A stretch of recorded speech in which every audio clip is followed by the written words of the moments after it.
are my base ground rules that I use. And each different process, I kind of do something a little bit different. If you print out my full course book, there's like 10 pages at the end of ground rules from different organizations. Just kind of changing the conversation. What the ground rules allow me to do when I go through the ground rules, and I'll actually kind of go into forum mode here in a second, pretend this isn't a training, it's a forum, and I'll show you how I might go through these ground rules. But in a way, it gives me a chance to kind of talk about deliberative theory, right? And kind of set that purpose in a way. So yeah, I'll do that in a second. If assume y'all showed up. We've already done some things at the beginning of the forum. I've introduced myself. I talked about deliberation a little bit. Talking about how we change the conversation. I've told you the goals of our forum, the reason why we're doing this. I've told you what we're doing with the information. I've told you our partners that we're working with and those type of things. So then now we're about to kind of send it to the small groups. I'm about to send it to my students, right? So before we do that, so the conversations we'll have today are going to be governed by some ground rules. And normally you have these posted on the walls or on the tables or whatever.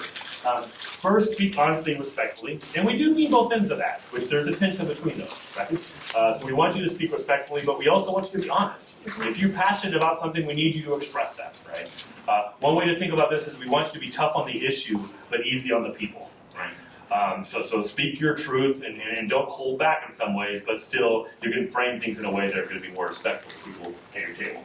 Listen to understand. This is not a typical human emotion, right? We're wired to listen for flaws and people that we disagree with. Or one of the quotes I often share here is from an old New York governor that the art of listening in the United States is a competitive exercise in which the first person to take a breath is deemed the listener. So often when we're arguing with people, they stop talking, it's our turn, right? So we're going to ask you today, listening is just as important as talking at these things, right? Really listen to each other. Ask each other questions. If someone disagrees with you, try to find out why they think that way instead of kind of assuming the worst in a sense, right? Third, it's okay to disagree, but do so with curiosity, not hostility. This is a tough issue. There's going to naturally be disagreements, right?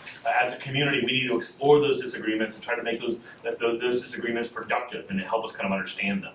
So if someone's saying something you disagree with, we need you to speak up.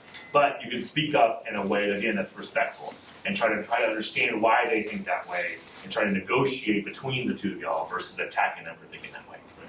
And then last, be brief. Luckily, we have small groups, but we do ask you to kind of share the airtime. Certainly part of the role of facilitator will help to kind of get everyone involved in this. We won't make everyone speak, but try to kind of have some balance in there kind of as we go through. And then normally we say, so does everyone in the room agree, at least for the next hour or so, to kind of play by these rules?